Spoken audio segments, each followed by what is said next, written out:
So, this is part of my journey, episode 10, and it is Sunday, 15th of August, 2021. It's 8 o'clock in the evening, and this time I'm talking to Jamie Kimber from Bang & Mash, which I'll bring in a minute, and although we've lost him for a minute, Adrian Finch, but we'll start with Jamie, and then I'm sure Adrian will come back in. But anyway, right, here we go. Yeah, Adrian's just come in. That's cool. Right.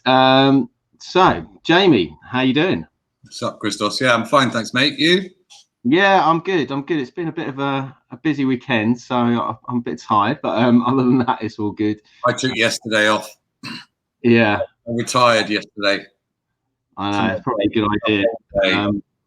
But I was just saying it's quite nice because I think you're the first guest I've had on the show who I've actually met in real life. Obviously, I've known you from before COVID and, 45 Day and 45 Kings and all the rest of it. So, and I was saying to you earlier, I've actually been in that room and been down the bottom of your garden, which was cool. You were actually the last person that we DJ'd with. Well, that's right. Yeah, because that was beginning of March 2020. Yeah, and we'd literally come over, me and Toby from Jelly Funk All Stars, DJ'd with you at I can't remember the name of the bar. Barney's Uptown. That's it, Barney's Uptown. And then I think we were flying back into the UK to Gatwick, and even then it was all really strange at that time because it was there's COVID's happening, but I don't think people were taking it, certainly here, not quite as seriously as they perhaps could have done. And we just, breezed into Amsterdam, breezed back out into Gatwick, and then straight back into the UK. And it was like nothing was going on really. And then I think about a week to 10 days later, I think that's when there was lockdown both here and in Holland, and the rest is history. It changed forever, yeah, didn't it? Yeah. As they say, the rest is history. Right, let's also introduce Adrian. There you go. Hi, Adrian. How you doing? Good evening. How are you? Yeah, I'm good. Thanks. How have you been getting on today? Have you had a busy day? Reasonably busy day. Yeah. Usual Sunday. Sunday's always busy. Well, so you're saying you work in the hospitality industry, don't you? So and down in Cornwall as well. So it's all been a bit crazy there from what you've been telling me. Yeah, probably 80% tourists. Just flat out and every day. Yeah, cool. Yeah. And have you noticed a lot of difference with, because of COVID, are more people coming down from the UK to stay than obviously abroad? I assume there's a big difference now. Definitely. Massive increase. Yeah. But it's been reported the whole of Cornwall. And hospitality has been hit, not just during COVID, but even now, a lot of people are retrained. So there's a massive staff shortage as well. And obviously a massive influx of people. So, yeah. It's been hard work. And are you getting a lot of issues with obviously the pingdemic that they're saying? Obviously, a lot of people getting pinged and that is that sort of kicking into your business at the moment? Not where we've been. Plymouth, which is just on our doorstep, but that was hit quite hard. But we've been lucky. But now you don't have to track and trace when you come into somewhere. We've given them the option and stuff. But yeah, a lot of people, I'd say it's probably 50-50. Yeah, well, same as a mask, wearing 50% will wear and 50% won't. Yeah. I guess people are just, like we were briefly discussing earlier, some people are just doing what they want now because they just think that's it. Let's get on with it. But yeah, we will see how things pan out. Right, Jamie, let's go back to you and talk to us a little bit about you in terms of your sort of music background. Obviously, I know you because we've met, but tell us about Bang & Mash. About music you're sort of into, how you got into it, things like that. Sure. Well, I got into music quite heavily because my family owned a record shop in Dorset when I was growing up, which my mum and my auntie started many years before, and my cousin took over. And I suppose mid-90s, I got some turntables, and he gave me a bunch of records out the shop. Right. That was me off, and I was like, and I had a mate who was a rep for AMPM, one of the Polygram labels. And so I was in all the nightclubs in Bournemouth, and I was just sold on it. I was like, this is the best thing ever. Yeah. And then I don't know, I started, that was like 1920. So, and that took over my life from that point. And then, yeah, perhaps for better or for worse at times. And then I got very heavily into it and very heavily into the bad bits of it in Bournemouth at the time. Right. And then, long story short, I ended up in Jersey, where my wife, and after a few years there, I was involved in the sort of housey kind of scene over there. And then we moved here, and I kind of floated around for a while, did my own thing in a few bars. And by that stage, I'd got into Fortnite 5 and this kind of thing. Yeah. The sort of jalapeno stuff. And oddly, I mean, this will always stick in my mind, but I met Roy on the day that I found out my dad had Parkinson's disease. My dad sadly died a few months ago. Right. I found out on this day, and I remembered, I don't know if I can say this, but I took loads of drugs. I took a load of MDMA and went to a nightclub because I knew that I saw that they had Bobby C Sound TV on. I was like, this is the most amazing thing. I love this guy. Yeah. And I went down there and introduced myself. I was completely off my face and introduced myself. And they said, oh, you need to speak to Roy. And I spoke to Roy. And I think he just looked at me and went, who is this sweaty guy? You know, I mean, even now we laugh about it. And, you know, I said, who is this sweaty guy? Because I was. And, and I ended up kind of I met him then at another festival, the Wicked Jazz Sounds Festival, which is a festival to do with this Sunday night here that's really good. And we bumped into each other again, and he said, oh, come around and have a beer. And I ended up doing their copywriting for their Facebook because they were all Dutch and shit at writing English. So I did it for them. And then one night, one of them couldn't turn up, and they said, oh, can you play some music? Yeah, and the rest was history. They haven't got rid of me yet. And it's not allowed. It's been a success though. You know, Bang and Mash have put on some amazing parties. You know, I know. Yeah, it was such a good meeting for me. You know, it meant that I could build my. You know, we ended up putting down serious roots here then because it became part of our lives here, and it still is now. And like in everything that we do, through Boss Funk, through all of our social life. Roy's my best mate, and Roy and Zoe's are my best mate. So, that's pretty much what we do. And I would without Bang and Mash, would be weird over here, I think. But yeah, we love it. We have some wicked parties. It's been a bit strange for the last 12 months, but we carry on. We've been on Twitch annoying people. Yeah, and you played on Friday. Not that you annoyed anyone, but you played on Friday night as part of the stream. We did, yeah, I think so. Apparently. Which was great. Yeah. I caught most of it, I think, before I crashed. I think Friday. Yeah, it's been a busy weekend, but cool. Okay, Jamie. Well, we'll come back in a bit. Adrian.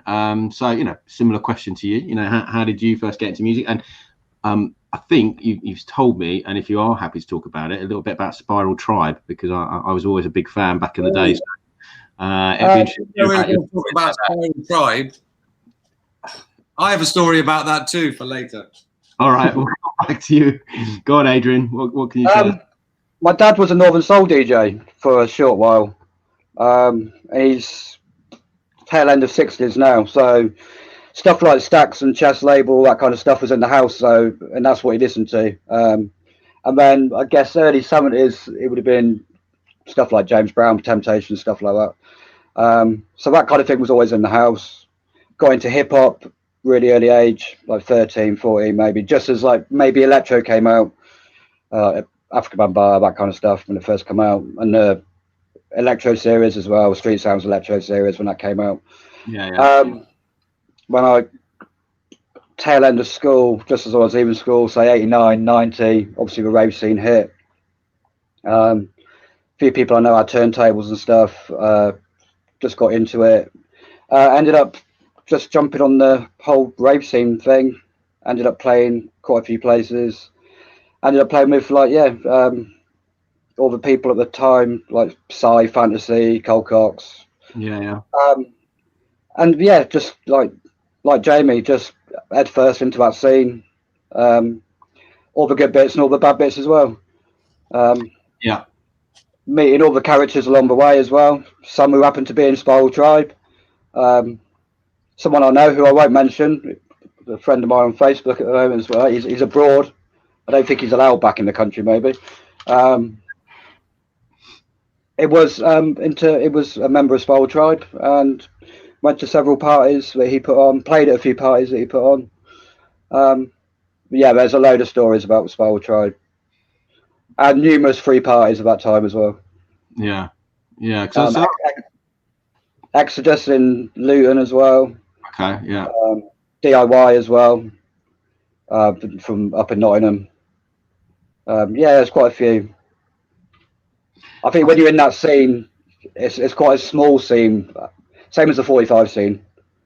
Yeah, it seems quite big, but it's not. It's actually quite small. So you get to meet a lot of people and a lot of paths crossed, don't they? I think it's quite interesting how it's sort of almost panning back a little bit, isn't it? Because obviously when we were that age, a lot of free parties were going on, and I certainly remember going raving in Brighton and other places and all the rest of it because it happened. And it's interesting now because obviously the nightclubs have been shut, certainly in the UK, and I'm assuming, I don't know, I might be wrong, but in other countries that the youngsters are now putting on their own illegal raves and illegal parties and going on. So it's interesting how it's sort of come full circle because of the not oppression, but the fact that you can't go out and party so much that it's all come back. So it's it's interesting times, and I know they're trying to crack down on it, and now the nightclubs are open again. I hope they're going to probably not do it. But Jamie, you said you had a Spiral Tribe story, so I do. Yeah, it's probably not quite as good as Adrian's, but I when I was at boarding school, which is we could do a whole other show about that. But I went to boarding school for most of my life, and from 13 to 18 was in Winchester. Yeah, and there was a tribe. There were two tribes that used to hang out in Winchester: the Dongas tribe and Spiral Tribe. And Spiral Tribe used to come in and out of this place called St. Catherine's Hill, which is where my school used to go and do this once a year sort of. The school's like 1 million years old. It's where Rishi Sunak went to school. Okay, we're not mucking about. I mean, look at him and then look at me. We are not in the same thing. You know what I mean? But anyway, and Spiral Tribe used to go up there, and I don't know. It seemed to me like it was quite often because a lot of the older lads would go off to these things, and they would do these raves up on St. Catherine's Hill.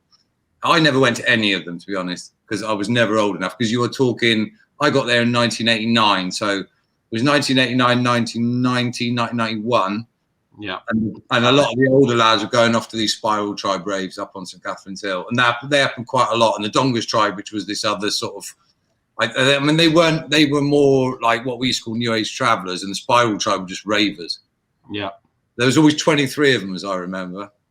Yeah, yeah. They're like it, and sort of almost like yeah. I'm not trying to get cool. I mean, as I said, it's not it's not that exciting. I mean, I wasn't in Spiral Tribe, but it was I was certainly, for me, it was a big part of growing up. I was watching them. I was like, these people are completely insane. I just thought everybody like that was totally insane. But they were, weren't they? A little bit. Well, I guess they just took a chance and thought, right, we're going to have a party. We're going to do it our way. It's going to be how we want to do it. And but that's the people I love. That for me, they're the people that keep me going. They're the people that I think you're just so much more exciting than me, and I want to be like that. Yeah, you know what I mean? They're my inspiration. I think those kind of people. Yeah, no, definitely, totally. I do recall DJing in a polytunnel. Must have been a summer of. It might have been 1990. It was in a massive polytunnel, which 500 people or so. It's really hot.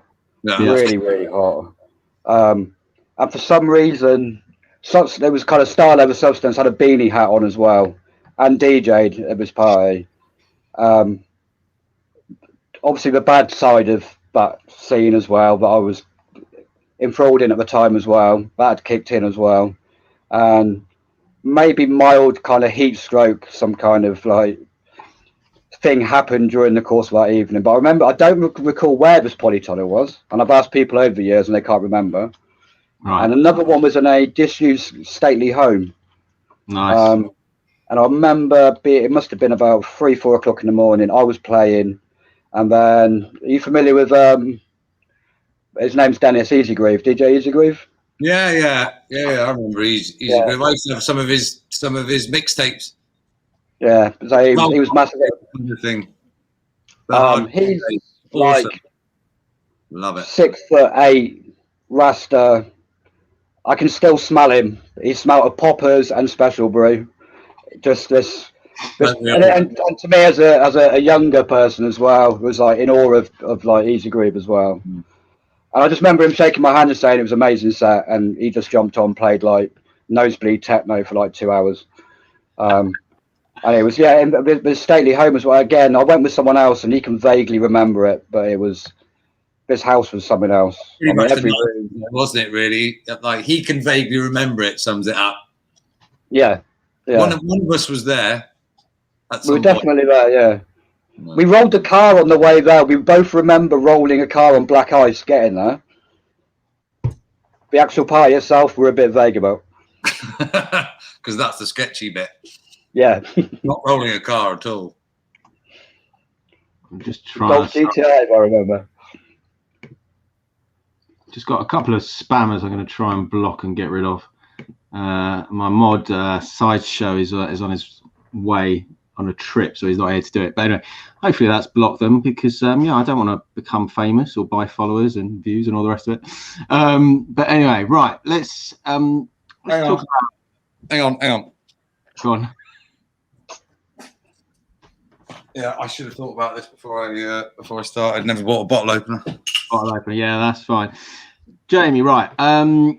Obviously, you told me quite a lot that's happened, and a lot of things have happened to you in the last sort of year or so.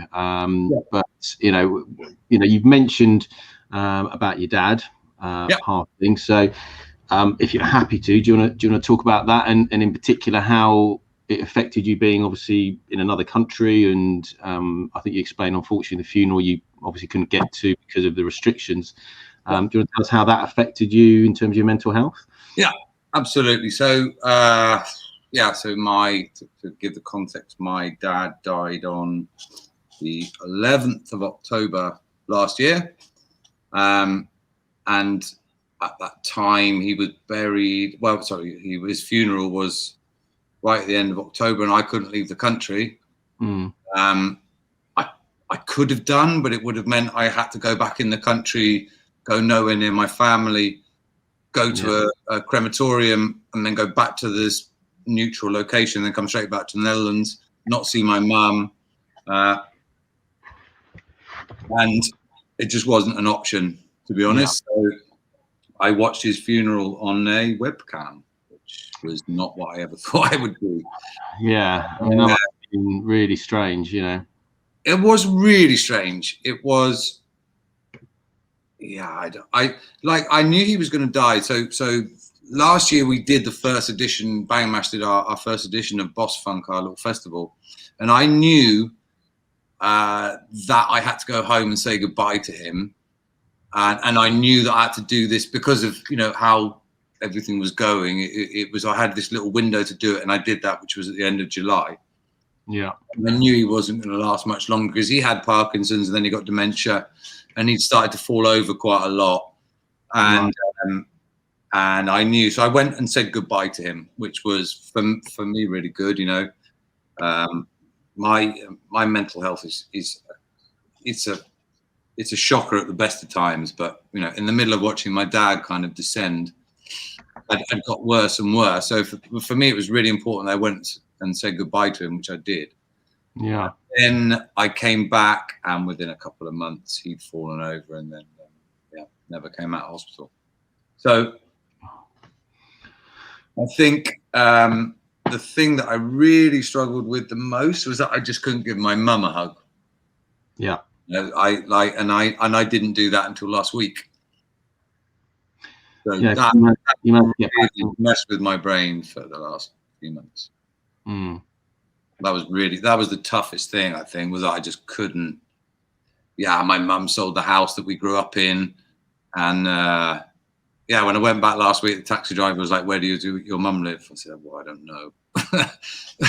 Look up on the sat nav. So it was a bit weird, but they had to do that. So I never thought this was how it would be, And yeah, it is what it is. And last week I went and saw where my dad's ashes were scattered, and had a chat with him, which was good. He didn't say much, but he never used to anyway. Most of it was nonsense. Yeah, that kind of it rounded the circle a little bit for me. But yeah, it's messed with my brain, and I just really wanted to come home, and I couldn't. For 370 days, I couldn't come home. How did that impact on you? You know, I mean, did it affect you in your mood? Obviously, relationship. Yeah, it did. In the middle of that, I was like, Mum, if you're listening to this, I'm sorry about this, but I was kind of going through rehab as well I was addicted to weed, and which wasn't really it wasn't really a weed addiction that I had. It was I was kind of addicted to tobacco, which was driving this weed addiction that was messing my life up, if you know what I mean. I was in a really bad place about everything, and everything got worse and worse. And so I went through that whole thing, and I kicked tobacco on the 16th of December last year, right in the middle of all of this, you know, which perhaps not the most sensible decision, but yeah, it was. I feel a lot better for it, and I smoke weed now, but it's a different relationship. But it was in the middle of all of this, was just insane. So yeah, I'm married with a 5-year-old child, and I think my wife thought about throwing me in the canal occasionally. Yeah. It's just out the back of your garden as well, isn't it? So yeah, it wouldn't be that difficult to do. So yeah, I mean, so yeah, I mean that's a lot. That's a lot to deal with. And obviously, you say that obviously, you know, you've kicked the tobacco, and is that, I assume that's made quite a big difference now. It's made a huge difference to my life, yeah, because it was, yeah, I mean, it was all, in my case, it's all linked in with my mental health. You know, if I'm, the only way you can get up in the morning and smoke a massive joint is if you don't really think that much of yourself. You know what I mean? Or you don't really care about what happens thereafter. And I would do that all the time because I was just in a total mess. There's a whole nother story behind that, but you know, I've always struggled with my mental health. I went to boarding school, and it made an impact on me that I can't really get rid of at the moment, and I need some help to get rid of it. But my mental health has always struggled since then. I have always used drugs to cover that up. And probably until I fix everything, I will keep using drugs. And I think that's probably one of my downfalls. But I tried to become more in control of it. But sometimes, you know, mental health is a bit like weather, I think. You know, sometimes you just can't do anything about it. You just got to hunker down. And sometimes that's what I do, is I hunker down and get through it by being wasted, if you know what I mean. Which is not the best way to do it, I understand, but it is what it is. Yeah. I'm gonna bring Adrian in, but you know, there's a couple of things you said that we'll come back to in a minute, if that's okay. Yeah. Adrian, I mean, you know, we've had discussions over Messenger about, you know, things that you've dealt with, but you know, how's your mental health been over the sort of last 18 months? And you know, I'm not saying there is, but is there any sort of echoes of Jamie's account from going past and back to raving and all of that in your life? Yeah, I think the first lockdown for everyone, it was obviously it hadn't happened before, so I think it was a struggle for everyone, the first lockdown. Yeah.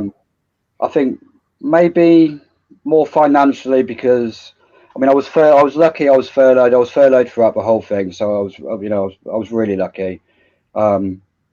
My wife was working throughout anyway, so I was in a fortunate position. I was, you know, a good position, and I know a lot of people really struggle. So, touch wood, I was in a good position. But you still got that thing at the back of your head, like, will furlough end? What's going to happen? Yeah. Because you just don't know. It's the unknown, isn't it? So, as much as people say, like, I think a lot of people on furlough, certainly I know, got a lot of flack because you're getting paid to sit on your ass and go on Twitch and do whatever, but you're kind of reliant on Boris to pay me. Well, not Boris so much, but the government to pay me. And yeah, that's just a little worry anyway. With the whole COVID thing, and got quite paranoid about it all. You can get really into the news quite a bit. You can get sucked in a lot by the media, especially in the early days as well. And I think, yeah, gradually through the year, and to the point where I am now, where this time last year, like really paranoid about it. Now I'm not so like. It's just a thing. It's happened, or it's out there, and you're not so. It's not such a big idea, big ordeal anymore. But this year, when we had lockdown in January, yeah, I think first few weeks, yeah, I loved it. I'm not gonna lie. I know my wife's downstairs laughing. I enjoyed lockdown. But it was a couple of weeks, maybe tail end of January, February, where I really struggled. I think it was just like monotony. It was just every day was the same. When's this going to end? And it's winter. I don't deal with winter at all anyway. yeah. Like I really suffer in the winter. So long days when you're at home every day. You're blinding yourself on Discogs every day because that's the only thing I was reading, or eBay listings, or or watching Twitch 24/7. Yeah. And it's good for a short while, but yeah. And when you get unmotivated, well, I certainly did. I saw a lot of people on Facebook or Instagram, and they're cycling, they're jogging, they're doing all this wonderful thing, and I couldn't even be bothered to get out the front door. I'm like, that rubbish. They're not.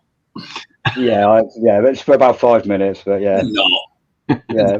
Yeah, But you know what I mean? It's like you see, again, it's that whole social media thing. You see other people, and it's like, all right, okay, their lockdown looks amazing. Yeah. I'm trying to get a 45 cheaper than I did yesterday or something. It's like, but I got a really healthy record collection out of it. Well, and you got something that's going to you guys, 45 Kings, and everyone. The whole reason why I'm here now is like this was the best thing to happen out of lockdown. Yeah, this did change our lives, didn't it? A lot. This. Yeah. I would have never done this 18 months ago. I would never have been sat here like this ever. Yeah. I didn't even know what had to broadcast myself. Yeah. Well, the whole world for me. It's what we've become. I've had this conversation with quite a few people, and I think most of us were DJs before, and obviously a lot of us had DJ'd out, and obviously in pubs, clubs, restaurants, festivals, whatever, But it suddenly became this thing where we were broadcasters. It's not just putting some records on. You had to make sure your laptop worked, and you had the right cables, and streaming and learning a whole different thing. And I mean, like you say, I wouldn't have thought I'd be here hosting a talk show, and certainly not, talking about mental health. It's pushed us all online, and it's amazing what's actually come out of it all, and like Jamie, I've met you before, but obviously Adrian, I only met you through the 45 Kings and all the other people, but it's amazing community. And Adrian, I mean, do you want to talk a little bit about the 45 Kings, how you got involved, and what impact it's had on your life? Yeah, I mean, obviously I've been in the group before lockdown, but just kind of dipped in and out, and would always like stuff and comment. Not as much as I did, obviously, as soon as lockdown hit. I think you asked me to play Coffee and Donuts. Yeah. Ran the reggae. Reggae Fire, yeah. Reggae Fire on a Sunday. I mean, it just kind of escalated, and then you get chatting to people. There's people in the group now that I chat to more than I do people that I work with or see, or friends. It's become friends. It's just I was saying yesterday, Graham, Ouija up in Scotland, chat to most days. Spoke to Paul today. Spoke to Paul Salt today. Even if it's just like a couple of sentences messaging, but it's I find it fascinating that, like you said, we were all, most of us were all DJs beforehand. We had to learn an entire new skill of setting stuff up for streaming. You know, I had streaming issues on Friday, still pulling my hair out about certain things about Twitch and stuff. And then learning that craft of playing in a room where people are commenting. And now, obviously, that's branched out. And obviously, I do a show on Floor to Ceiling Radio now as well. Yeah. And that's a different ball game again, because that's radio. Yeah. You're in a room. There's no messaging. There's no crowd. I totally and utterly take my hat off to any radio presenter through all the years of broadcasting to do that. There's an art to it. There's a real art to that. Yeah. Talking to the air, because that's essentially what you're doing. Yeah. Yeah, you're having imaginary conversations with people. It's quite strange. A lot, Adrian. Yeah. that's something else. More than I do with myself normally, yeah. But it's a really... You have to make sense occasionally on the radio, don't you? But it's you just don't... You don't know who's listening. No, you don't. You don't know if anyone's listening at all. You don't know if you've got loads of listeners. I like that though, you know. When we do Twitch, we just tend to turn off, see how many people are watching it. We just, you know, it doesn't really matter. I don't think, you know. In a way, there's something I love about that kind of makes it that I've always thought what you do is you do your thing regardless of who's there. Well, perhaps there are two ways of that. Sometimes you do your thing and you say, this is what I'm presenting and I'm going to own it. Whether it's the right thing or the wrong thing, or you tailor it to where you are. But sometimes with Twitch, I think you just got to go for it and say, if I've got 100 people watching or I've got 1 people watching, it doesn't really matter. Yeah. You know what I mean? Yeah. And so we just sort of, sometimes it's bang and mash, we say we're just not going to pay any attention to how many people are watching, which is a good thing probably, because no one is. Well, we've discussed that before about viewing numbers, and I think when we had Double P on, and you know, he was saying that, you know, looking at numbers, and I think when you first start out at Twitch, it is a big thing that you're sort of looking to see, you know, how many people are watching me, is anyone watching me, all of that. And I think it's then when you get your confidence that you just think, you know what, it doesn't matter, you know, I'm here to play some records, play some mixes, whatever you want to do. If people are there to watch it, brilliant, you know. If not, you know, it doesn't matter, as long as you're enjoying it and as long as it's creative and you're putting something out there, then it's all a good thing. And you know, I was going to say, me and Roy, and well, to start with Snowy, and then Snowy went back to New Zealand, but me and Roy did the 35 weeks in a row. We did this Monday night anti-depression session, where we were just trying to fight off the blues basically, and we twitched for a couple of hours. And I remember, you know, they're still my friends now, and I've never met these people, but we had this couple, Martin and Annette Day. Right. They came to every 35 Monday night on Twitch. And I'd never met these people. I still never met these people. I hope I get to meet them soon. But I was just so touched by I'd never felt anything like that. They just kept coming back. And every week they were there, like within 2 or 3 minutes of us starting. And I've never appreciated anybody, like any crowd member, that much. It's like, this is so cool, you know. And I remember they sent me this message saying, thank you so much for you know, treating us so well. I was like, this is the wrong way round, you know. We're just playing records and you come and say all this lovely stuff. And, you know, and, you know, I lost all of my income. So I run this kind of coffee, this donation thing. And these guys will, you know, they'll buy me a coffee quite often, you know, and I just appreciate that so much. This is a completely different world. This is where everything's changed. Yeah. You know? Yeah. I mean, I still find it, I mean, I'm utterly fascinated that I think Sideshow Mall did that Brazilian raid beginning of the year. Shambra. I can't remember what it was called now. Yeah. Yeah. Technology, I think as you get older, technology just, maybe it's just me. Maybe when I'm getting older, technology, it takes over. It moves so fast anyway.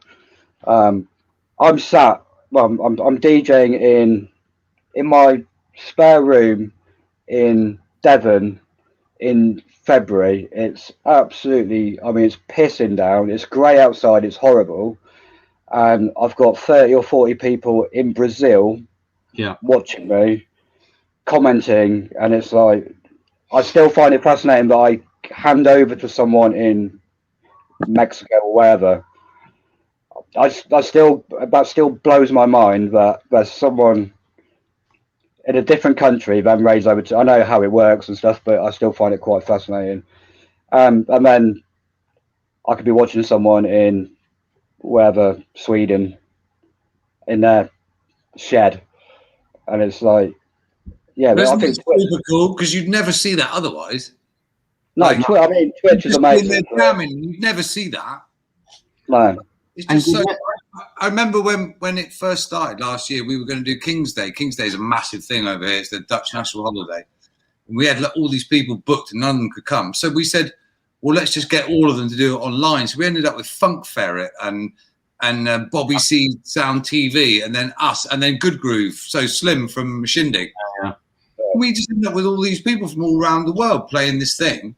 And I mean, as it went all went a little bit wrong because we were completely wasted. But that's another story. But it was just, you'd never think of doing that, you know. I mean, because airfares were prohibitive at that point. You know, you couldn't fly all those people around for no money. But all of a sudden, we could put on people from all around the world for like 12 hours. So it just whole world shit. It's been, I mean, it's been completely just, and also just the people we can watch. I think again we've talked about it. You know, the fact that you can watch, and we were watching, and he still is, I think, Jazzy Jeff like every Saturday night. Or like Scratch Bastard or Coco. I mean, Coco played in the Wax Nerds Throwdown, you know, just a few weeks ago. You know, one of the best DJs on the planet. And, you know, you'd never, you know, unless he recorded his set and you'd be able to watch it there, you know, you'd never be able to see it. And it's, and also it's these DJs that you would never ever connect with. I mean, you know, some of my favorite DJs are the Brazilian DJ, you know, DJ Bill, Nat Jacko, you know, DJ Tiago. And then, you know, from France, you know, we've just suddenly got DJs from around the world that you wouldn't otherwise have ever met or even heard of, and we're all friends. You know, it's been amazing. And Jamie, coming back to what you said about was it Annette and Mark? You said those people. Martin and Annette. Yeah, Martin and Annette. In the show earlier this week, actually on Monday, I had a comedian, Richard Wilson, and he was saying one of the things we probably forget is that although lots of people can go out when it's locked down and not locked down, and obviously go and see DJs, you know, there's a lot of people who can't get out of the house and obviously are, you know, housebound or can't go out for whatever reason. And he was saying that what we've started is something quite important, because I think it's something that we should carry on, because there's always going to be people who can't get out, or, you know, too old, or family or whatever. And you know, we're providing a service, you know, an entertainment service for them. I totally agree. I think there's a lot of people out there who want to see me absolutely mullered at 2 o'clock on a Sunday morning. I think there's quite a demand for it. No, I odd as it seems, you know, I mean, in my terrible career for the last 25 years, I've never drawn in millions, but if I turn the decks on and turn Twitch on a Saturday night, by 1 o'clock in the morning, there's a fair few people watching, and I love that. You know, and sometimes it's brilliant, sometimes it's terrible, but I think that's half the fun of it. And you know, if they're out, they won't watch it. If they're not out, they might. So I totally agree with you. I think there's a whole scene of it, and long may it continue. You know, I keep doing it whenever you know, whenever there's enough beers in me, I'm like, okay, let's do it. Yeah. And I mean, it'll keep going. I think it might gradually change a little bit how, you know, with people going out and people DJing out and not being on so often. But I think it is still here to stay.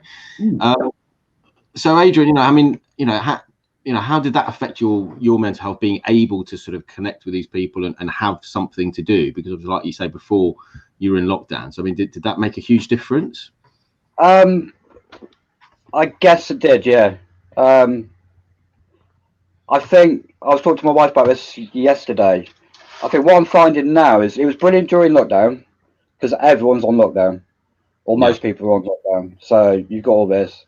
Real life takes over, and I'm like flat out at work. Everyone's back to work, but back to normal. And then I'm seeing people are out doing. I've got gigs again. People are meeting up with people.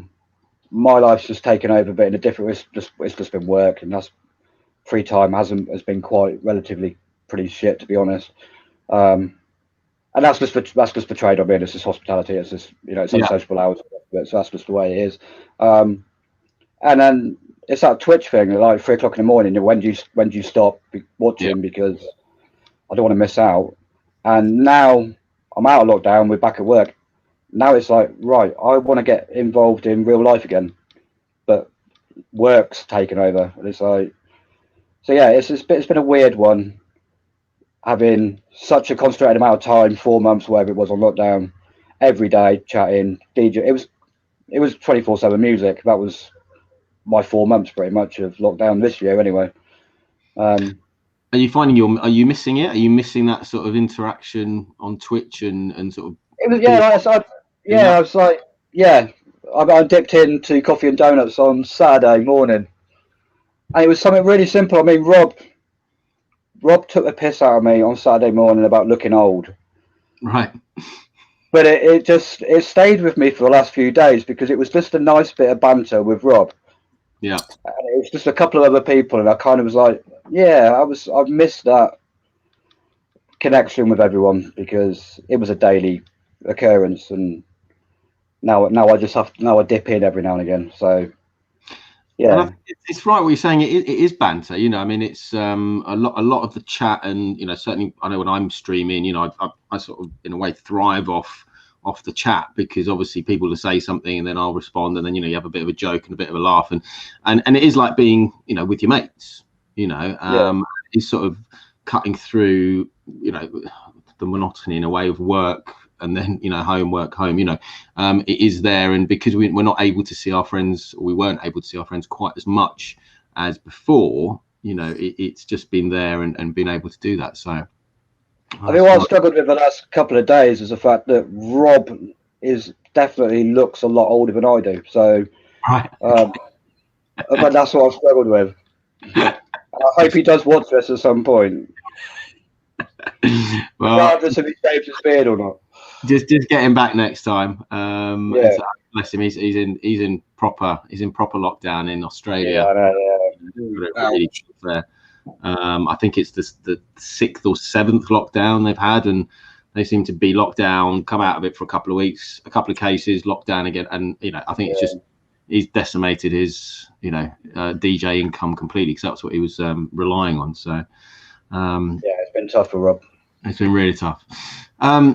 Jamie, you mentioned, I don't know if it's the exact start of it, but obviously you mentioned boarding school, and obviously that's perhaps where your mental health started.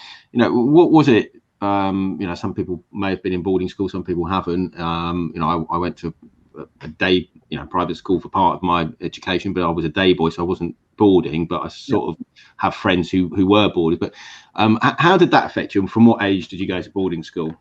I started boarding school for the first time when I was 7. So I did 7 to 8. I couldn't cope with that. I stopped, from 8 till 10. And then I started again from 10, and I finished at 18. So I didn't think it had affected me at all. Right. Till, I mean, it's as I've become a father, I think it's become more and more clear that it affected me a lot. And it turns out, I'm no stranger to the mental health system in the UK or here. I mean, when I lived in the UK, I was already going to counsellors, I think, by the time I was about 19, 20. But since I came here, I've been in the mental health system a lot, and I discovered that there is a thing called boarding school syndrome, which is something suffered by people who've lived in the boarding school system. And maybe it's something that's quite relevant to me, I think. And it's something I'm learning more about. Boarding school is not something that I particularly enjoyed very much. Some people do, some people don't. It wasn't for me. I found it a bit brutal. I went to a very old-fashioned one that was quite nasty, and it did a lot of damage, I would say. Yeah, and you say you've been in the system. I mean, have you had like therapy? Have you had counselling? Have you gone through that? Yeah, so God, I mean, my mental health here, so me and my wife adopted our son 5 years ago, in very difficult circumstances, which I'm not going to go into. No. But it ended up chewing us up, and I ended up in a very bad state. Yeah. And getting referred to the doctor in a mess. And then I went to basically a Dutch state-funded psychologist for some time, and then referred through the system. And the system is brilliant here. They really look after you, because some of it was caused by the situation we were in. Some of it was caused by the fact that I've always been pretty weak in these areas. It's a vulnerable area for me. And by that stage, I was so stressed by the situation we were in. I was using a lot of drugs. I was certainly smoking a lot of weed by then. But the system is really good, and they really took a lot of care of me. But I don't think we've ever gone to the point, because they don't have boarding schools here. They have no understanding about what boarding school is. Right. I went to like a rehab here. My cannabis addiction guy was an amazing guy. Niels was just like, Niels was awesome. He dealt with Ajax hooligans and all of their like cocaine addiction. So this little posh boy turns up from Bournemouth, and he was like, "Right, bring it on, fella." Like, right, but he was a really funny guy, and it was a really interesting experience. I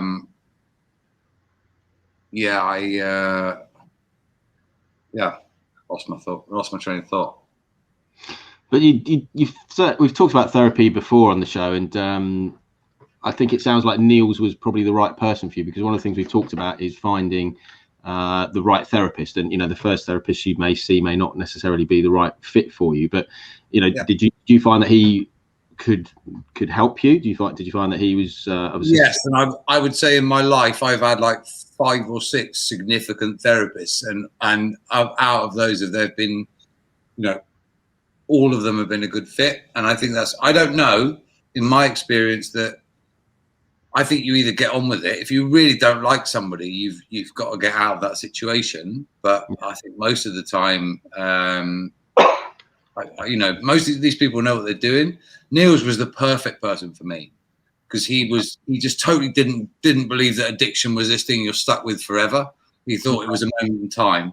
And for me, that was exactly how I summed it up, everything's addictive. Twitch is addictive. Xbox is addictive. Coffee's addictive. Everything's addictive if you're not in the right space. And Niels was just like, it doesn't matter what you do, you need to fix yourself, and then that thing will go back into a more natural relationship. And I've been addicted to lots of things in my life. Marijuana is not the first thing I've been addicted to, and I'm not. You can't really be physically addicted to marijuana. You become psychologically addicted to it. Yeah. So, I've been addicted to lots of shit. But yeah. So for me, Niels was the best person. But previous to that, I had an amazing guy who the Dutch government sent me to here. So I've always been really lucky here, and everybody here is that I've met has been really professional and very good.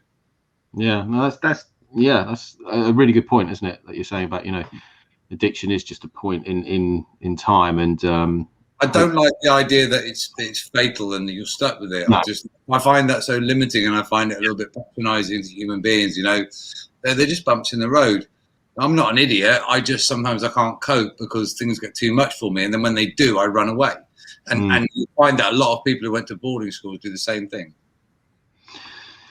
Yeah, I mean, it must have been quite difficult, especially going at that young an age, 7 and then 8. I don't think that the interesting thing is that it's not a reaction to it being difficult. What you do, like any kid does, I've got a kid, and my boy, what he does is when things are difficult, he just cracks on.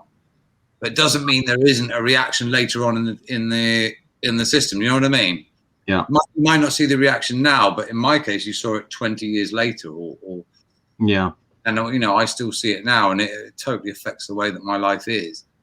And for me, that's something that needs to be fixed still. Yeah, I spoke with DJ Babs was on the show a couple of episodes ago, and again, she talked about quite a very traumatic incident that happened to her when she was quite young, and again, it didn't really come out till again about 20 years later. And it's interesting. I think the way our brains work, that I guess they just sort of compartmentalize these tragedies and this trauma, and then it only comes out later when perhaps you're more relaxed, or perhaps I think like children during this lockdown, you can't. Yeah. There's no time for you to collapse now. You have to keep going until this is finished, and then we collapse. And that's the awful thing. It's a bit like being in a war, isn't it? There is no time for you to crumble. You have to keep going, and that's pretty much what boarding school teaches you. However much you hate this, you have to keep going. Yeah. And when it gets to the end of it, then you can break down. But people don't break down in it. And as it turns out, it happens. Yeah, for a lot of people like me, it happens when they get to about my age, like 26, 27. Yeah. 5. Sorry. Yeah. Okay. Thanks, Jamie. We'll come back to a couple of other bits in a minute. Adrian, I don't know if have you sort of done any therapy, any counselling, anything like that in the past? I was watching a Goldie interview probably last week on YouTube, and he was on about therapy. Massive addicted to coke during the 90s, and I think Richard Branson threw some money at him. It was like 60 grand or something he threw at him, and said go and see a therapist somewhere. Where he was locked in a room pretty much to try and detox, which said didn't help him at all because he was in a children's home from a young age, and he wanted to escape that. So being locked up wasn't going to work for him. Avoid like these various spots, like the pub or wherever it was. He said again, that's not real life because you're going to walk past a pub, or so that therapy didn't work for him. I've been trying to rack my brains what therapy he tried, which is what he stuck with and has helped him through to this day. And he said, like some therapy works, some therapy doesn't. It depends on the individual. I've been teetotal for 14 years, I think. And manage a pub, which is like perverse therapy or something. It's like that's a little bit like being a teacher and it being a contraceptive, really, isn't it? Though I mean, I get that. Yeah. And there was no like AA or 12-step or anything. I just knew it was time to give up. What was it that made you give up? I mean, it's interesting because obviously, you've got an acceptance everyone generally does. What was it that made you stop? I say it was time to give up. I think my body was telling me it was time to give up. If my body hadn't have said it was time to give up, then I would have carried on. I think until something drastic happens, it's just one of them things that, like, I would just carried on as normal. I was drinking quite heavily. I think just working in pubs in general and the same like as Jamie, like you throw yourself head first into like the rave culture and stuff. So it's that circle of people that you associate with, and then your working life is the same thing as well. And I worked with old school landlords and landladies that, having a brandy while you're reading the paper in the morning was just a normal thing, and that's how you start your day. And it's and you just end up. It's so easy to become. It's easy to become a problem, but you're not even aware of it. You're just not aware of it because everyone around you is in the same situation, and doing the same thing. So it just becomes life. I remember I had a 4-day, pretty much a 4-day binge, right? Partying, drinking, and the day after was, I think I prayed to every god known to man. There wasn't a god that I didn't pray to. It was hell on earth. I couldn't get a grip on reality. I'd lost reality, full stop. Right. And once I came out of that, like 24 hours later, or whatever it was, the obvious thing to do was go for a pint, because I'm out of it now. So, well, I need a pint. It's been horrific. You need a pint after everything. Well, yeah, it was an absolute nightmare over 24 hours. I need a pint.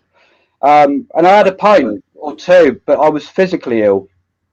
Right. And then a couple of days later, same thing, go for a pint. I was physically ill again. And I persevered with this because I'm a trier. So I just kept on going. And every time was the same. It wouldn't matter if I drank half a pint or 5 pints, I was going to be ill. And yeah, if you can't go for a pint if you know you're going to be sick, like half an hour later.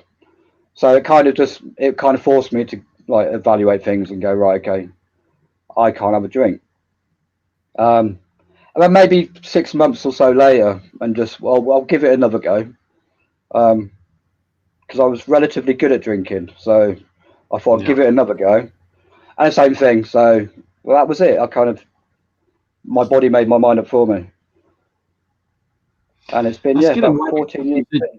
You didn't have to go through AA or do any of that. Your body literally just said, no, you're not having any more. Yeah, I consider myself really lucky that I didn't have to go through therapy or see anyone, but I think it was a wake up call. It was definitely you've done too much. And with Jamie, like, I used to smoke weed as a kid, like when I was like 16 up to early 20s. I can't imagine. I think I even said I can imagine life without smoking weed. I smoke weed I still smoke cigarettes now, but yeah, when you wake up in the morning to when you get to bed, it was just a thing. You just smoke weed. And yeah, I can't remember the last time I've smoked weed or take anything. It's just, yeah, I guess I have that resilience in me, but I don't have to. I could have just stopped and that was it. And it's anyone who used to drink. I've spoken to several people who used to be big drinkers. Every day there's always that. The sun could be out. Our day at work. Everyone's out in a beer garden or whatever. Really fancy a pint. I know where that pint's going to lead me. Yeah. It's not even the physical side of it. I know that pint is never going to be a good thing.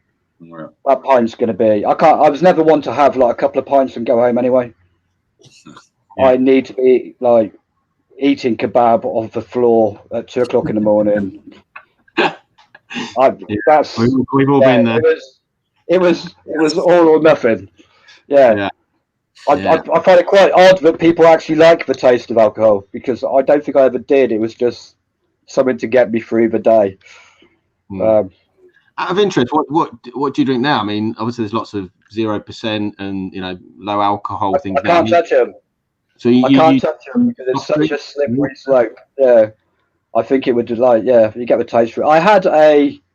I think it was like literally a couple of Christmases ago, me and 2 work colleagues, my boss and a work colleague.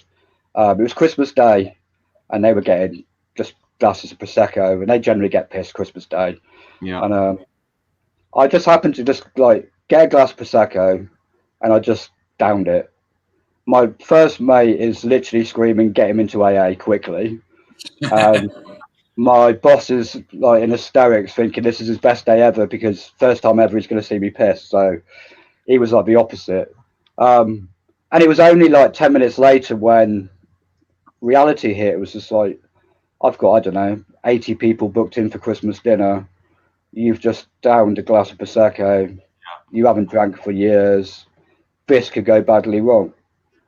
But it could have been a lot worse. A hell of a lot worse. 14 years ago, that would have been bottles of Prosecco, and it could have been a really good Christmas day for some. Not for me. It wouldn't have been in the end. I mean, do you get any pressure? Because obviously, alcohol's the sort of it's not quite what it was, but obviously the socially accepted drug. But do people still question and say, "Oh, why aren't you having one? Always. Have a drink." Try. Always. Friends from. How'd you do that? I don't know. You just deal with it. It's friends from years ago would say that I'd never had a drink problem. They couldn't. I never understand why I gave up. Right. I was never. You see some drunks who like absolute nightmares. I was never a nightmare. It was just. I probably was a nightmare to a lot of people, to be fair, but nothing. Loads of people screaming at the screen. Yeah, he was. Yeah, I was a nightmare to myself.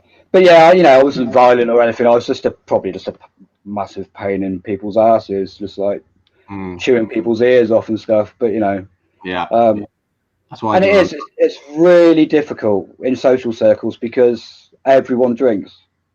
Yeah, a massive percentage of people drink. But yeah, it is difficult there, but it is what it is. Yeah, and I guess Jamie, living where you are in Amsterdam, I suppose I don't know if it's quite the same pressure, but obviously the weed to sort of smoke, is it a similar thing there, or are there different? I assume there's different. Most Dutch people don't smoke weed, so I mean, it's a very, very small part of the population of weed smokers. Just the tourists.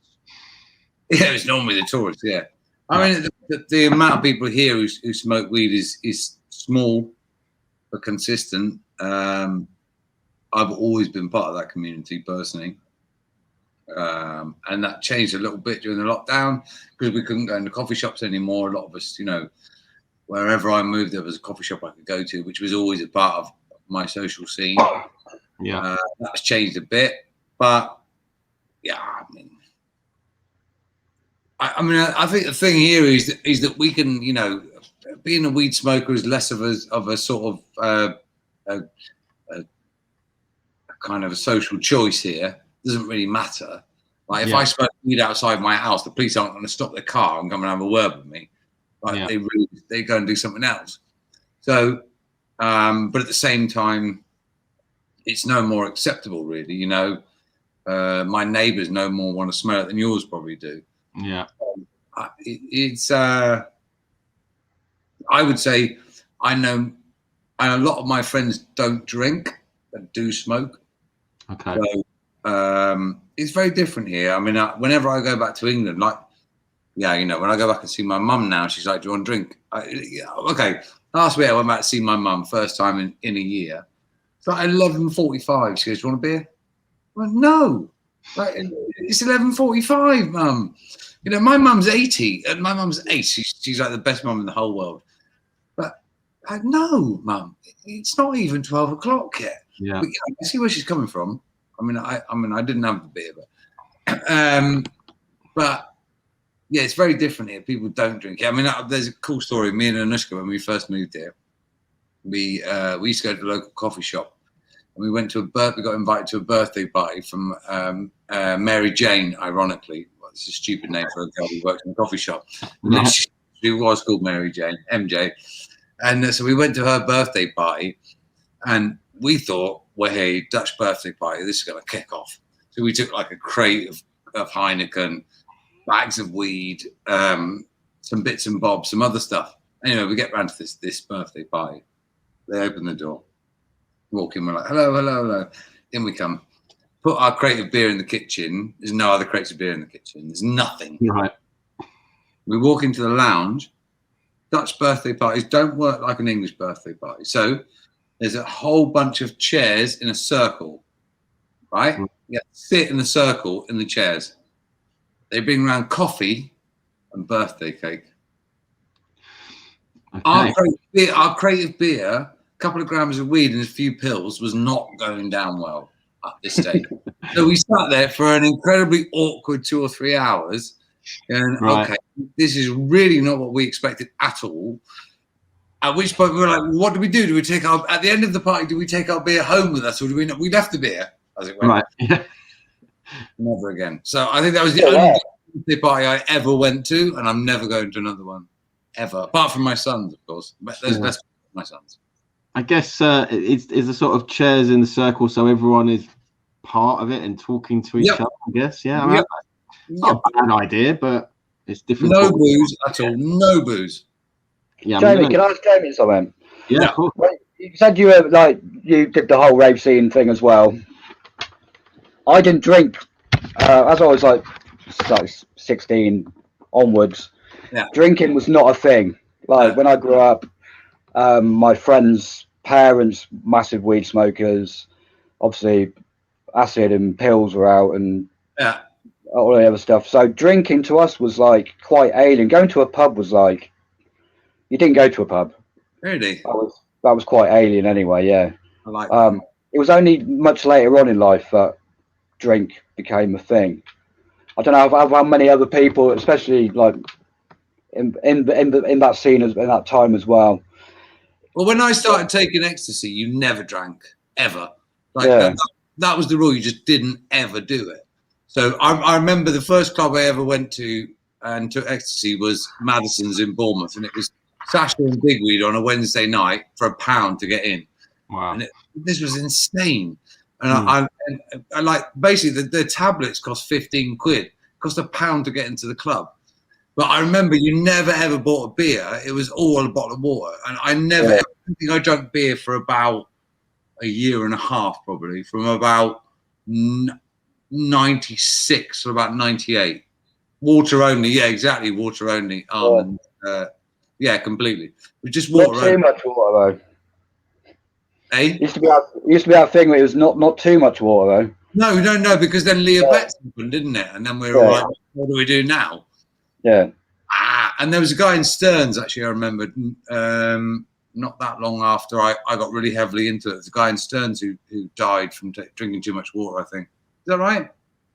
Yeah. Did you go to Interdance in Stearns then? Or? Yeah, a couple of times, yeah. Right, okay. Yeah, that was on my list of things like that. From Ringwood, and occasionally we'd go up and down the road, yeah. Right, okay. Never made it to Interdance, or to Stearns, but always fancied it. Stearns was a little bit of a frightening place, in fairness. Yeah. I always found it a little bit, but there was a lad who died in there. I can't remember the name of him. It was right. Yeah, fair point. Yeah. Still junkie though. Yeah. But like he says, we're junkies for vinyl now. Vinyl junkies, yeah, that's true. Vinyl junkies, yeah. Trade one addiction in for another. Much healthier now. That brings us on quite nicely, actually, to the 45s. We'll start with you, Adrian, actually, because Jamie's not a 45s DJ as such.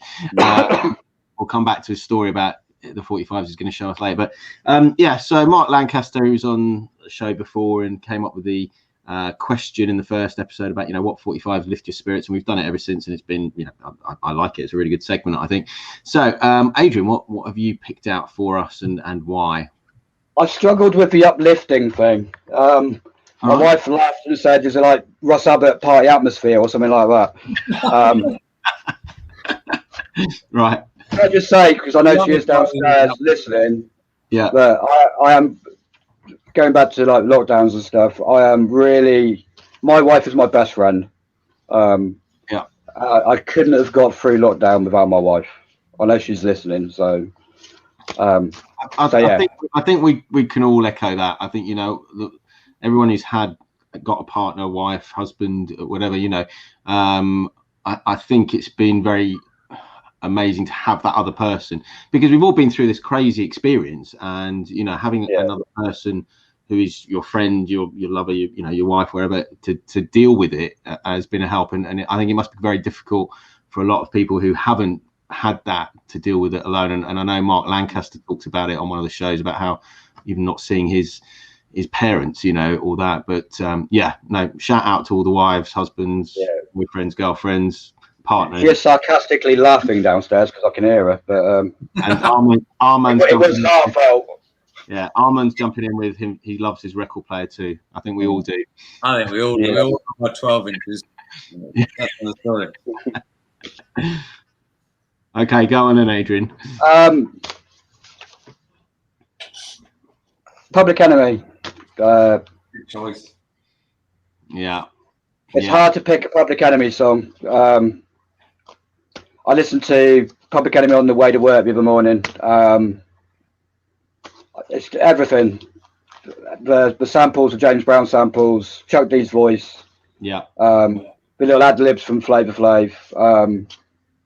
Just everything. Like even as like a, I don't know, 15-year-old and not really getting the political side of it, and then obviously learning so much about black culture, black history and stuff through Public Enemy. But you take that aside, just the sonics of Public Enemy, it's like, it's just and sound, isn't it? It's amazing what they do. Just the beginning is like, 1989's the summer, another drummer, sampling funky drummer, all the little references. Just one of them tunes that. It's an amazing tune. Adrian, who I DJ with as part of Original 45, he played it last night, and again, people love it. People love Public Enemy. It's such an important band. Very fortunate to see him in '89, I think, or '90. Yeah, I saw him, but a lot more recently. Must have been about 4 or 5 years ago at Brighton Dome. But yeah, I didn't manage to see them back in their heyday. But they were still amazing, Yeah, I mean, Flavor Flav's like 50 odd, I think, isn't he? At least, and still killing it on the stage. It's amazing. I mean, this was at London Docklands, and it was EPMD, Big Daddy Kane, Young Black Teenagers, She Rockers, the Afros. Yeah, it was like a massive lineup, like an amazing day. Yeah, and I think I was like 15 or something. It was like, it just blew you away. Yeah, I think they were on the front page of the Sun newspaper because I think the Sun was trying to get them to out them out of the country for. Oh yeah, I vaguely remember that now. Yeah. Racist views against white people, which was like nonsense. But anyway, you can't really see it. It's probably upside down. James Brown. Yeah. Get into it, get involved. Yeah. I'm quite into b-boying, or was, and there's loads of obviously James Brown tunes that heavily sampled and stuff. And it's just one of them tunes. It's a b-boy tune through and through. I think it was Cuba, but I'm sure it was Cuba. It might not be Cuba, but someone said if you don't even tap your foot to this tune, you're soulless. There's nothing in you. Yeah. That's definitely one of it. I've got 4 because I couldn't pick 3. Okay, that's fine. That's cool. I could do 3, but I'll do. Yeah, 4 is cool. I feel bad if you can do 4. Let's see what. Probably not. Dwight Dribble. Okay. Yeah. On Gondwana label. I think he was with a group called Aim and Contact. We did stuff with Aim and Contact on Ninja Tune. Right.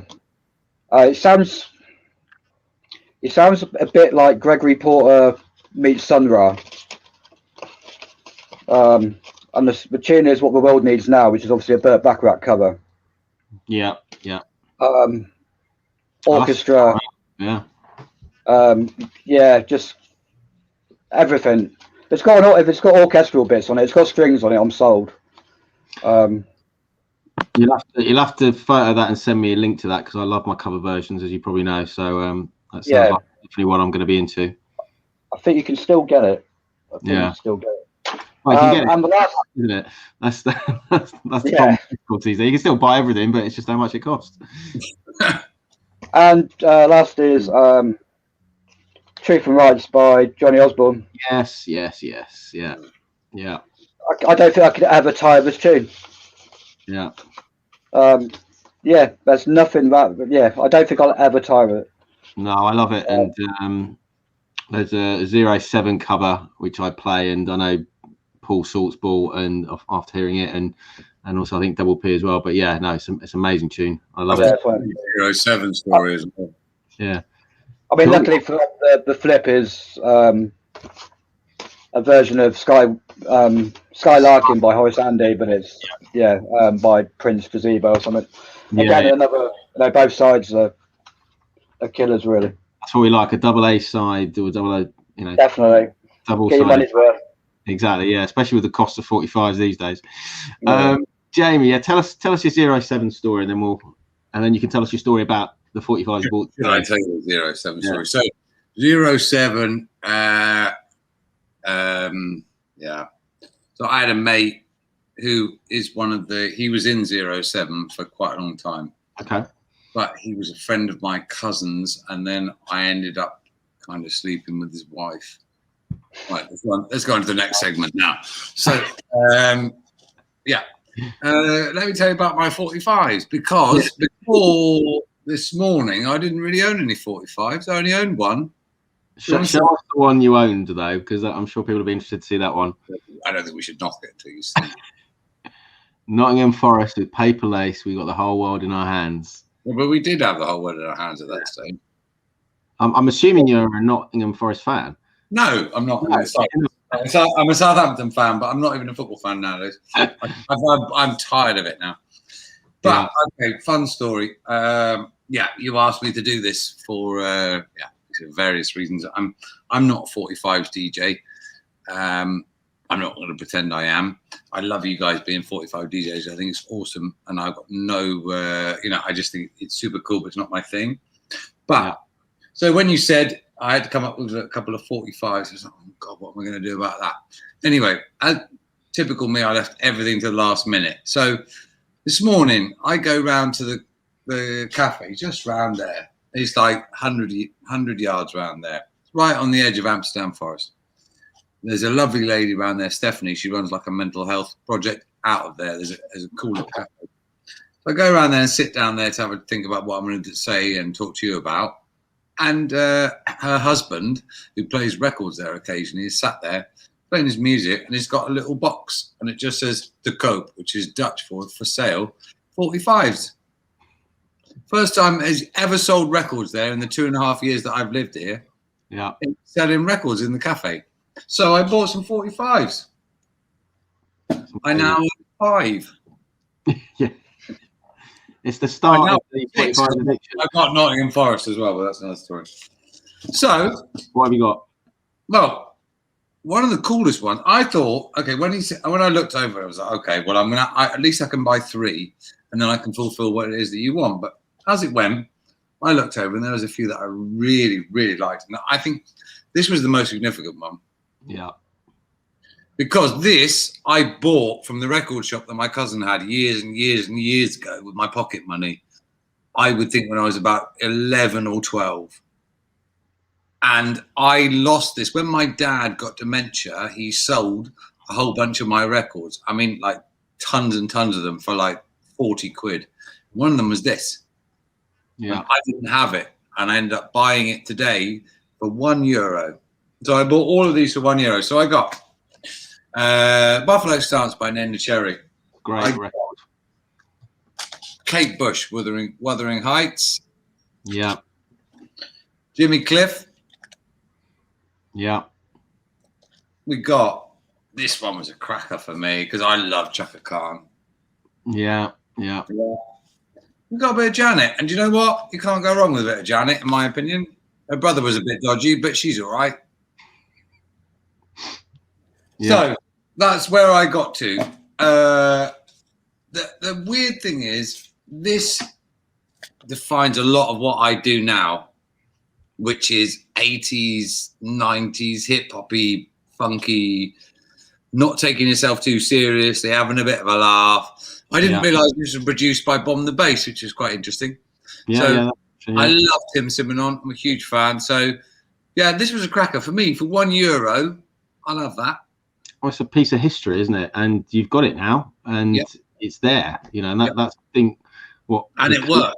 I cleaned it with this, which if you're looking for vinyl cleaners, I would highly recommend it. Yeah. Very good. Yeah, so I like that a lot. That's one of them. The next one I think has to be Chaka Khan. Yeah. Because I love Chaka Khan. Everything about it, and this one works as well. I Feel For You is an absolute cracker. Yeah. Like oddly, I never thought I'd be able to find 3 records here that are super positive for me. But Neneh Cherry and that definitely, and then the next one, the last one, I think probably has to be Janet Jackson. Yeah, her brother was a bit weird. She's all right. Yeah, you're welcome, Mr. Salt. Allegedly, they were never in the same room together, though, were they? No, not at the same point. No. But for whatever reason. But yeah, I like. In fairness, I don't know whether it's this one, but there's a Janet Jackson track that I just thought, okay, this is production for me. This is absolutely. Yeah. I think the B side to that's really good. Hey, what is the B side? What's the B side? Yeah. He doesn't know I'm alive. Right, no, there's another Janet. It's got a different version of. Okay. It might be nasty, actually. I'm a little bit of a Janet fan as well, to be honest. This is now for sale for €1.25. I'm prepared to take a 25 markup on this. 40 quid postage. Yeah. Exactly, yeah, that's the and, €20 customs and €320 customs charge. Yeah, I'm coming over. We got a gig. Did I tell you? I think you did mention actually. Yeah, Mash it in the UK in 2 weeks. Yeah. Yeah, I can't remember where you said it. Where is it? I can't remember where you said it was. One story. You know Bear Grylls? Yeah. So we're playing at his festival, Gone Wild. Oh, nice. Yeah, with Kaiser Chiefs, Razor Light, Melanie C from Spice Girls, more Chiba, which is very cool, Ministry of Sound Classical, that kind of stuff. Yeah, but much cheaper, in fairness. Yeah, fair point. Yeah. Right, that's great. I mean, I love the story and I love the 45s. It's brilliant. Right, I'm gonna show you some of mine. Like I said, I have to do this each episode, so it gets harder and harder for me. But it's actually. I can imagine. Right, I've always been a huge Doors fan, even from a young age, and yeah, I mean, this was released on Record Store Day, but this is it's not doing that green screen thing this time, which is good. Roadhouse Blues Live, which is just an amazing song. And I don't know, it's just something about the Doors. I think they're probably one of my favourite bands ever, and certainly from that period of time. You know, they're just, yeah, I mean, Jim Morrison, you know, rest in peace. But I also love the film, you know, the film that they did, you know, Val Kilmer's amazing in it. Right, another one. I love my covers, and I think this is one that always. I think Ouija played it today actually, but No No No by the Boogaloo Assassins, which is a cover of Dawn Penn, and yeah, Latin version. That is so good. I don't actually think I've ever played the B-side, which is a bit of a tragedy, because I'm going to have to do that, because I'm sure the B-side is going to be pretty good. And last one, this is one of my favourite tunes, but it's also one of my wife's favourite tunes, and we actually played it. I had, you know, I DJed at my wedding, and we had to play that. No, I didn't have to play it, but I did. And it's obviously it didn't cost $1.99, but it's let's try that way. Roots Maneuver, Witness, One Hope. Oh, that is. I think I got it for about 15-16 quid, but yeah, I mean, back in the day it was obviously $1.99. But the dub, the Walworth Road Rockers dub on the B-side is amazing as well. But yeah, I mean, it's such a tune. Anytime you drop it, it's just, you know, absolutely killer. And I did have a fourth one.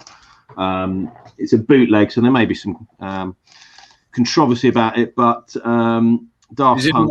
Is it Nottingham Forest with Paper Lake? No. I don't know what's worse, the Paper Lace bit or the Nottingham Forest. I don't know either. I think they're both equally bad, but I assume this is a Daft Punk cover, is it?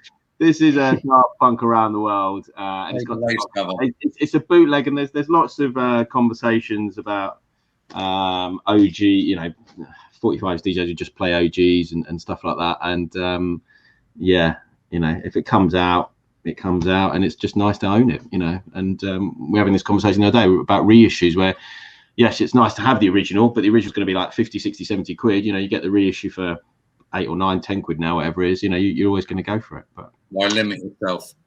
Yeah, right. Last section.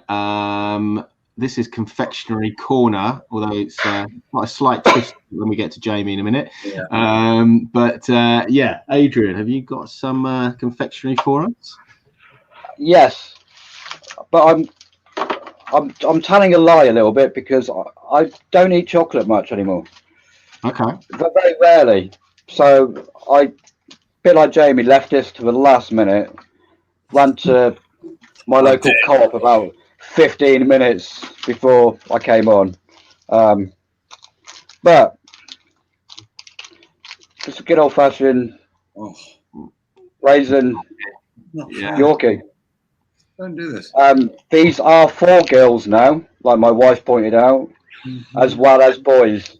We've had that conversation, didn't we, before? Okay. Yeah. I will eat these, but I generally don't. I'm not a raisin fan, so I'll always go for the blue Yorkie if I'm going to have a blue Yorkie. Right, okay. I like rum, Yeah. but it's not raisins. Come on, buy them here. Keep going. This is great. Thanks. You idiot.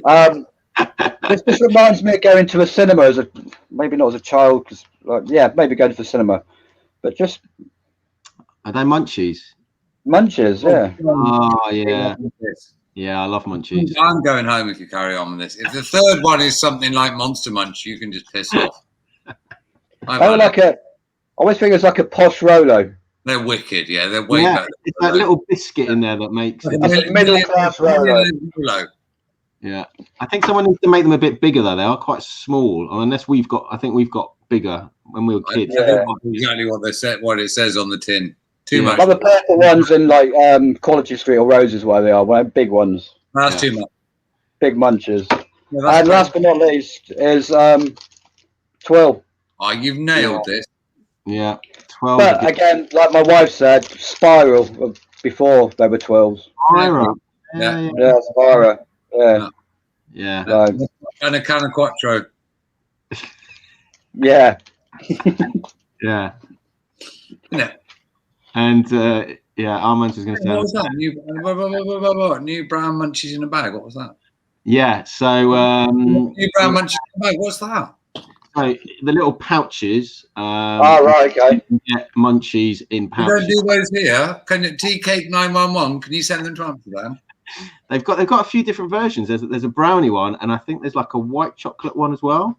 But yeah, I can't. Someone brought them on. I can't remember who it was. I don't know if they've got them in there, but I'm coming to England next week. This time next week, I'll be in England. If you want to get cool sweets, B&M stores have lots of cool stuff in there that you won't get, and most of the supermarkets actually have got lots of different crazy stuff. So I'll go. I don't do sweets so much, but if you give me a packet of chocolate digestives and a cup of tea. Digestives here. I'll demolish a packet of those in 10 minutes. With a cup of this one tea, it's done quite easily. Chocolate digestives. Ramesh Ranganathan has sort of started a bit of a controversy, but actually I think Bill Bailey also talked about it, about how to eat them, because apparently he eats them with the chocolate down when you eat chocolate digestive, because obviously it hits your tongue, and obviously your tongue tastes the chocolate rather than biscuit. But anyway, that's for another day. I used to double them up. Okay. Because it just takes up so much tea. Both ways. Well, we've like chocolate top and chocolate bottom. Just double up, because you're just going to soak too much tea. It's just like he's flipped it. We talked before about because my daughter loves marshmallows, and so if we have a barbecue, we'll roast some marshmallows, chocolate digestive, couple of marshmallows roasted, and then another chocolate digestive on top. And I think Mr. Salt actually mentioned about putting chocolate in a banana on a barbecue as well before. But right, I left it a bit last minute. I suddenly realised I needed to go to the shop, so I went to Asda, and they were doing 5 for £1, and I was like, okay, well, it's not 3, but it's 5. So I got these 5 things. So the first one is chewy nougat, which I'm a big fan of, and then some more retro stuff. So refreshers. Do you like a refresher? I like it. Good. Wham bar. Yeah, they're fizzy, though, aren't they? They are fizzy, but they've got. I bought some the other day, and they've got like those like squishy versions. You know, they make squishy versions of everything. Like now, they've got like squishy versions of Wham. A curly whirly. Oh, don't. Which is definitely. I've got a good story about curly whirlies. All right, definitely smaller. I'm sure they're about that big. No. Carry on, Adrian.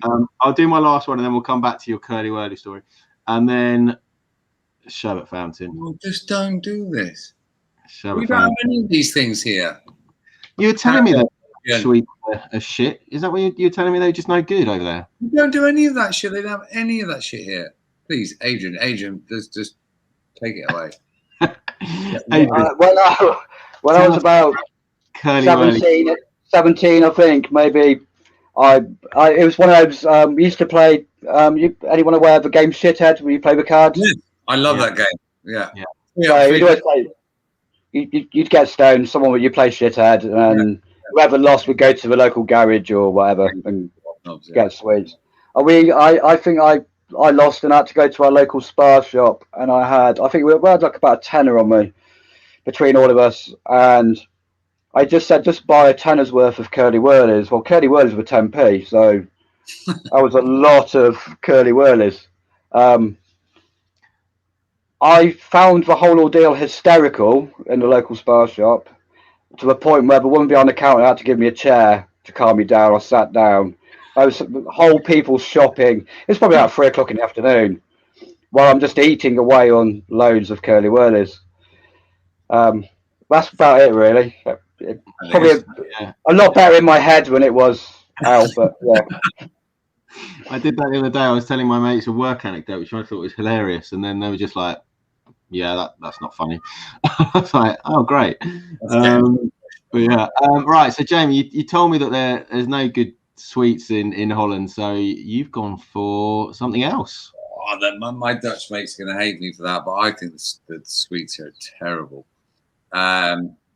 We don't get all the. Occasionally, you'll go to when I used to smoke cigarettes, I used to go to the cigarette shop, and there'd be Cadbury's Dairy Milk occasionally, which was great. But yeah, I couldn't do that, so I decided I was going to do beer. So, I mean, I've drunk it all now, which is the only problem with that. But I was going to go for so I'm English, and I live in a different country, so I can't just do what I was going to do was foreign beers, but I live in the Netherlands, so first one of my favourite Dutch beers, which is Brouwery de Eye, and this is their IPA. That's an interesting artwork on that one. Yeah, it's just a women's bum in sort of tattoo vibe. It's great. Or, I don't know, is it tits? Yeah, it's tits. Actually, it's tits. Space cakes. There's no space cakes involved, but there are tits. This is very good. This is Dutch. This is very good. Okay. This is also Dutch, which is a North Sea IPA, which is, I believe, based on the North Sea Jazz Festival, which happens in Rotterdam kind of area. Right? That's great. It's not sweet in any way. Then this is Brewdog Punk IPA, and that comes from Scotland. I fucking love it. That's a classic, yeah.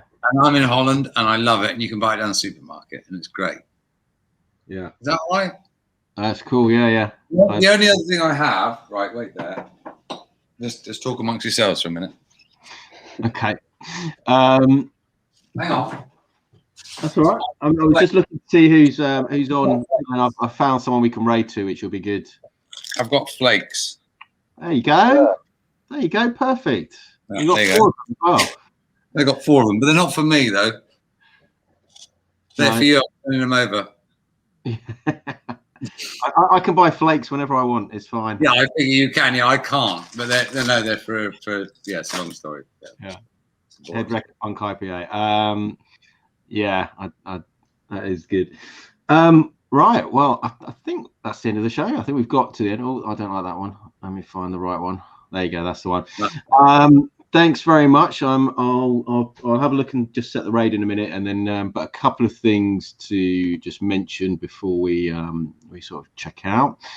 If you would like to talk about mental health issues, there's lots of organisations: Mind.org, Time to Change, Mental Health, Samaritans, Calm Zone, UK Movember, and there's plenty more.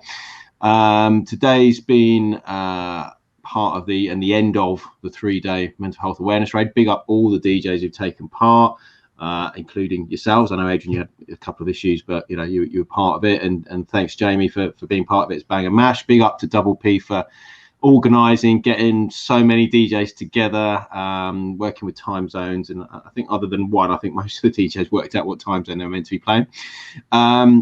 We're back. This is part of Sunday Sevens, and we're back next Sunday live in Glasgow. I'm going up to Glasgow. I'm meeting up with Ouija, and Jamie Shaka's playing. Jamie, so I'm gonna see Jamie, which should be cool, and hopefully Marty as well. And I will. And we're doing that in aid of Brothers in Arms Scotland, and that's going to be streamed live on the 45 Kings channel. What else have we got coming up? We've got the 45 Kids Talk Show. That's back on a Sunday, 5th of September. Me and ZZ45, my daughter, are talking to the Sunday Get Down and DJO. If you follow the Sunday Get Down, go and check out their Facebook page. They've just done a little video animation of the Andy Cooper song that he's done for their show, and it's really cool. And then we're back. Episode 11, we're into double figures already, which is crazy. Monday 13th September, I'm going to be talking to, that should say, Dan Flanagan and Simon Cannon, so that's going to be another interesting show. So I'm just going to set the raid, and then I'll say goodbye to everyone. So we're going to go and see Danny Bounce, who's been on the show, and he's a guest on Private Stock Records. But as with everything, I'm just going to make sure, yeah, it's all just one word.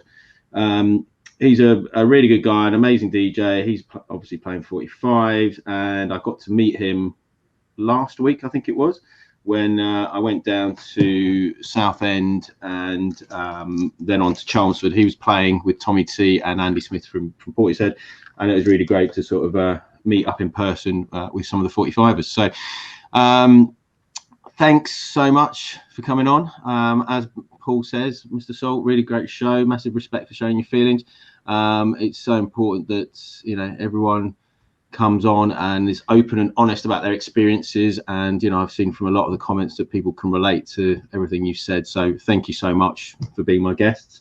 Adrian, when can we next see you? Have you got any more streams? Actually, you're on Coffee and Donuts next Saturday, I think. Is that right? Am I? I think so. I'll message you. Right, I'm pretty okay. sure. I was looking at it last week. I'm not, because I'm going to be going to Glasgow, but I think it's you. Is that this Saturday or? Yeah, Saturday coming. Yeah. Right, okay. But I'll message you about that. Sorry if I've just lumbered that on you. I've got you on my No, list. that's all right. Yeah.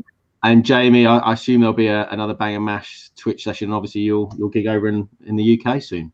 Yeah, I mean, there will be actually a Bang and Mash Twitch session tomorrow night where we'll be practicing our bingo and mash, which is yeah. If you want to come and check it out, see what it is, check us out, Bang and Mash, tomorrow night on Facebook. You'll see what's going on. Nice one. Great. Thanks very much, guys. If you hang on there, I'll do the raid, and then we'll have a quick chat, and I'll end the broadcast.